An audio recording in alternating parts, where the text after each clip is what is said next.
It never reached the same heights as the likes of Star Trek and Star Wars, but Stargate still managed to carve out a place for itself in the sci-fi genre. Where is the cast today, and how much have they changed over the decades? Let's take a look.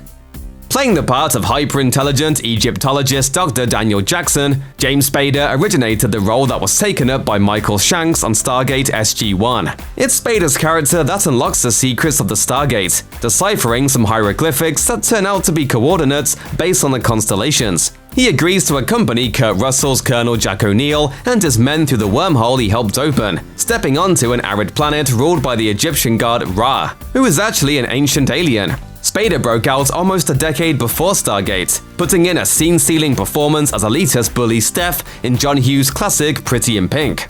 He was in danger of being typecast as a silver spoon brat in the 80s, but he proved his versatility the following decade.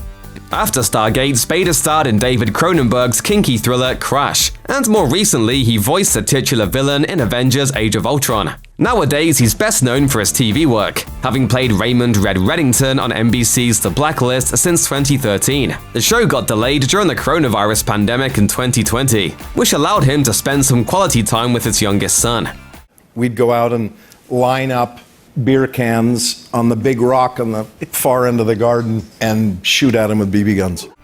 The character Ra has been featured in numerous pieces of Stargate media over the years. The androgynous Egyptian god showed up in episodes of Stargate SG-1 and Stargate Origins, and also played a part in direct-to-DVD movie Stargate Continuum. Ra's most iconic appearance is in the first Stargate movie, however, and that's largely down to the mesmerizing Jaye Davidson, a dressmaker who got close to tasting Oscar glory after being spotted by a film scout in a bar one night. Despite not being an actor by trade, Davidson was cast as a transgender character Diehl in 1992's The Crying Game, 2 years before its involvement in Stargate. The film was nominated for Best Picture the following year, and Davidson was up for Best Supporting Actor.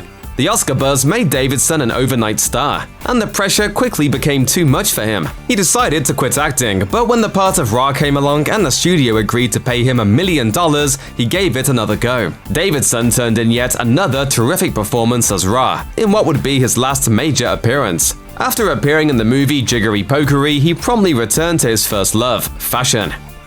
Indian-American character actor Erick Avari has one of those faces that you've definitely seen before, though you're not entirely sure where. In Stargate, he plays village elder Kasuf, who welcomes the explorers warmly when they arrive. He's particularly fond of James Spader's Dr. Jackson, who unknowingly agrees to take his daughter's hand in marriage. Avari is one of the few who went on to reprise his Stargate role, playing Kasuf in 3 seasons of Stargate SG-1. Avari stuck with Stargate director Roland Emmerich after making his debut as Kasuf, following him onto his next big sci-fi epic Independence Day, in which he popped up briefly as a scientist. He landed a far more substantial role in the Brendan Fraser-led action adventure The Mummy a few years later, appearing as Dr. Terence Bay, curator of the Cairo Museum of Antiquities and boss of Rachel Weisz's character Evelyn Carnahan.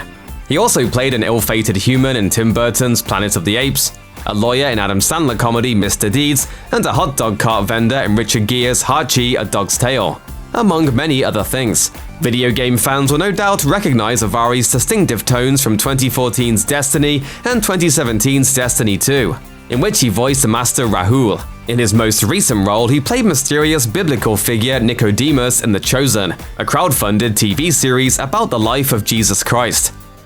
Kasuf's daughter, Shaori, the one who gets offered up to Dr. Daniel Jackson, was played by Israeli actor Mili Avital. The unlikely pair fall for each other as they battle Ra, and when his rule comes to an end, Jackson opts to stay behind on the newly liberated planet. If you cut out the part where Shaori is basically given away as a gift, it's a fairy tale ending done sci-fi style. Avital was a newcomer in Hollywood when she scored her Stargate role. It was just her 3rd appearance on the big screen, and despite the mixed reviews, the film opened doors for her. She worked tirelessly in the latter part of the 1990s, appearing in no less than 9 movies between 1995 and 2000. Her most notable credits from the time include the Jim Jarmusch western Dead Man, in which she played a former sex worker, and the rom-com Kissing a Fool, in which she has to choose between David Schwimmer and Jason Lee. She spent time in Morocco and Turkey working on ABC's lavish miniseries Arabian Nights, then returned to Israel to continue her career at home. She still pops up on American screens every now and again, however, most recently in a 2015 episode of Law & Order Special Victims Unit.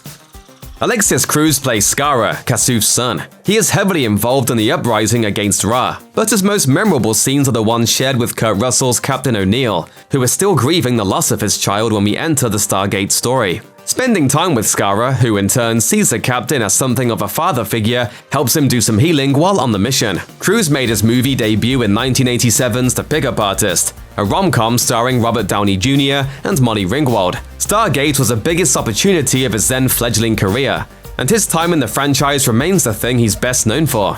He has, however, proven himself to be a versatile performer over the years. He's appeared in movies like Why Do Fools Fall in Love and Sam Raimi's Drag Me to Hell, and he's plied his trade on a number of big TV shows, including ER and American Family. He's been busy in recent years, both in his personal and professional life. He welcomed a son in 2019, returned to TV in an episode of Anna Kendrick's HBO series Love Life in 2020, and in 2021 he guest starred on CBS procedural FBI.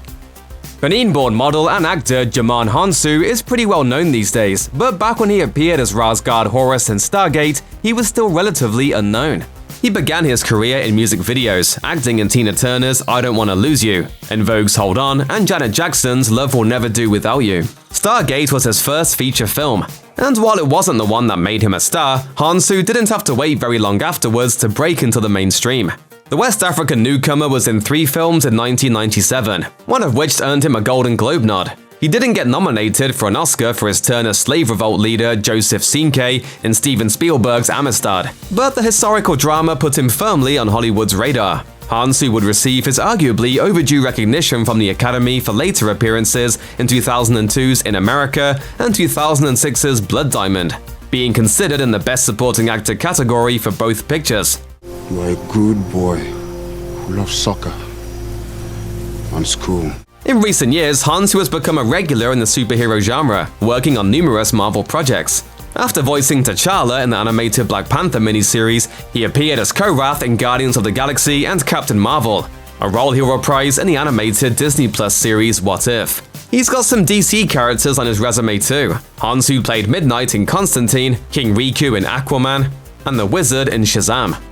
Character actor Leon Rippy played the role of Commanding Officer Lieutenant General W.O. West, the man in charge when Dr. Jackson discovers how to operate the ancient Stargate portal. The South Carolina native was already a favorite of Emmerich's when the filmmaker started casting for Stargate, having appeared in his previous films Moon 44 and Universal Soldier. He would go on to appear in 3 more of Emmerich's movies, The Patriot, The 13th Floor, and the wacky monster horror extravaganza Eight-Legged Freaks. Rippy has only appeared in a handful of movies since then, the most notable being Gore Verbinski's The Lone Ranger. He is better known for his TV work today, having recurred on shows like Deadwood, Saving Grace, and the Stephen King adaptation Under the Dome.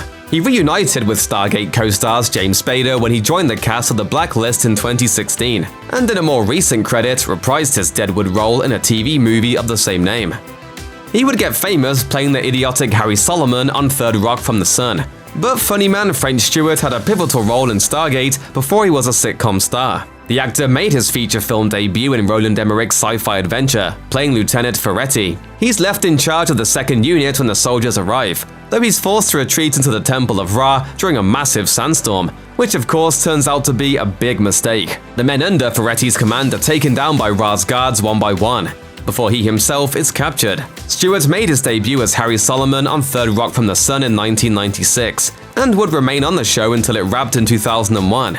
He went on to become a dependable TV actor, appearing in the likes of That 70s Show, Ally McBeal, Bones, Mad TV, Community, and even Stargate Universe, in which he played a new character, Dr. Andrew Koval.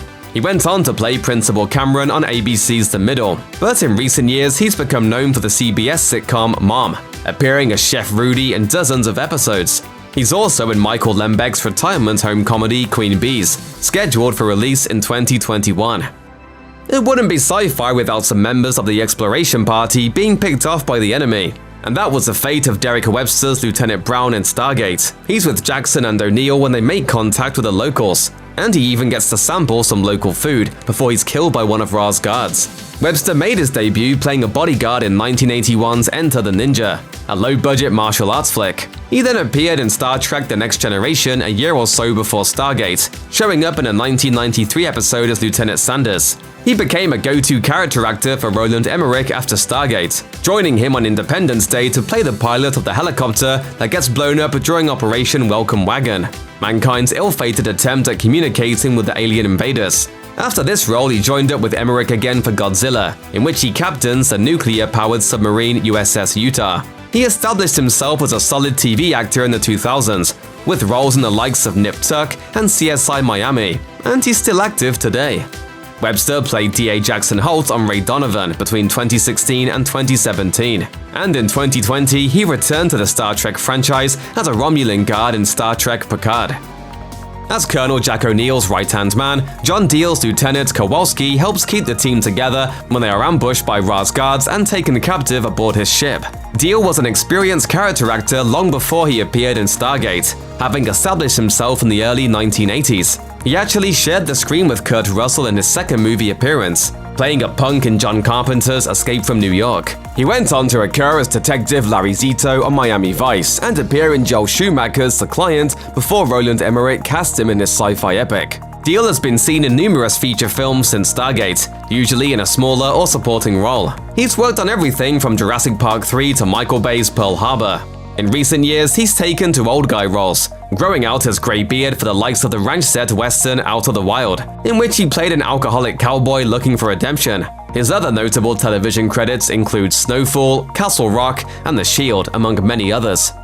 The actor that plays the lead role of Colonel Jack O'Neill in Stargate really needs no introduction. Massachusetts native Kurt Russell began his career as a child actor, signing a contract with Disney after impressing with his performance in 1966's Follow Me Boys. Walt Disney reportedly dealt with the contract personally and would remain a big fan of the young star up until Disney's death. He was already well known when he took on the role of special ops expert Jack O'Neill years later, having fronted the likes of John Carpenter's Escape from New York, Big Trouble in Little China, and Tombstone, in which he played Wyatt Earp.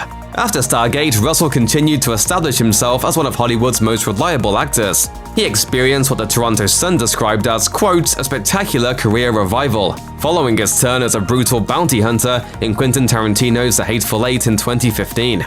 He subsequently appeared in a number of big films, most notably Guardians of the Galaxy 2, in which he played Star-Lord's villainous father Ego the Living Planet. More recently, Russell has starred as Santa Claus in Netflix's popular Christmas Chronicles movies, and he reunited with Tarantino for Once Upon a Time in Hollywood, playing stunt coordinator Randy Miller.